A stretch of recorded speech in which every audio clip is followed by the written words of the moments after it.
അടുത്തയാഴ്ച നടക്കുന്ന പുസ്തക പ്രകാശന ചടങ്ങിന് സംരക്ഷണം വേണമെന്നാവശ്യപ്പെട്ട് വി കുഞ്ഞികൃഷ്ണൻ ഹൈക്കോടതിയെ സമീപിച്ചു. പോലീസ് സംരക്ഷണം വേണമെന്നാണ് ആവശ്യം. ഫെബ്രുവരി 4 നടക്കുന്ന പുസ്തക പ്രകാശനത്തിനാണ് വി കുഞ്ഞികൃഷ്ണൻ പോലീസ് സംരക്ഷണം ആവശ്യപ്പെട്ടിട്ടുള്ളത്. നേതൃത്വത്തെ അണികൾ തിരുത്തണം എന്ന പേരിലുള്ള പുസ്തകം പുറത്തിറങ്ങുന്നത് ഫെബ്രുവരി 4 ജോസഫ് സി മാത്യുവാണ് പുസ്തക പ്രകാശനം ചെയ്യുന്നത്. ബുധനാഴ്ച പയ്യന്നൂർ ഗാന്ധി പാർക്കിൽ MN വിജയന്റെ മകൻ ഡോക്ടർ VS അനിൽകുമാറിന് കോപ്പി നൽകിയാണ് ജോസഫ് സി മാത്യു പുസ്തക പ്രകാശനം നിർവഹിക്കുക.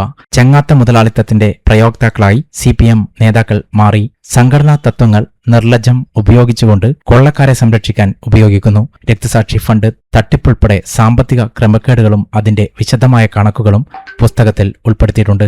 16 അധ്യായങ്ങളും 96 പേജുകളുമുള്ള പുസ്തകം അടുത്ത ബുധനാഴ്ച പ്രകാശനം ചെയ്യും. VS അച്യുതാനന്ദനാണ് പുസ്തകം സമർപ്പിക്കുന്നത്. പാർട്ടിക്കകത്തെ തെറ്റുകൾക്കെതിരെയും സമൂഹത്തിന്റെ അനീതികൾക്കെതിരെയും സധൈര്യം പോരാടിയ സഖാവിന്റെ ജ്വലിക്കുന്ന സ്മരണകൾക്ക് മുമ്പിൽ പുസ്തകം സമർപ്പിക്കുന്നു എന്നാണ് പറയുന്നത്. പുസ്തകത്തിൽ പയ്യന്നൂർ MLA TI മധുസൂദനെതിരെ നിശിതമായ വിമർശനമാണ് ഉന്നയിക്കുന്നത്.